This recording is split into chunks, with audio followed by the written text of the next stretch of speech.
Welcome to Kenton's videos. Enjoy the video. You start by enabling the PC adapter and putting the controller into pairing mode. This is the immediate action. Check Device Manager or plug a BT dongle if needed, because an absent adapter stops everything. Next, charge the controller above 20% so it won't drop during setup, and perform the model's pairing sequence. Hold the pairing button or press Home plus Share depending on brand. Once done, temporarily close apps and other wireless devices that might claim the controller to avoid accidental connections. You now connect through Windows. Open Bluetooth settings and choose Add Bluetooth Device because that lets the PC discover the controller. Select the controller name as it appears.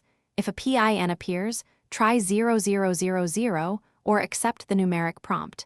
This happens with some legacy devices.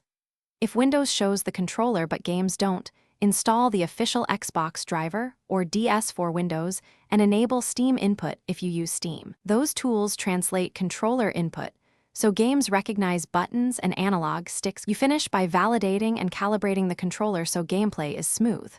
Open a gamepad tester or Steam Big Picture to check buttons and analog ranges and calibrate through Windows game controllers if needed. If it fails, remove the device and restart the Bluetooth service, then repeat the pairing sequence. This clears stale links.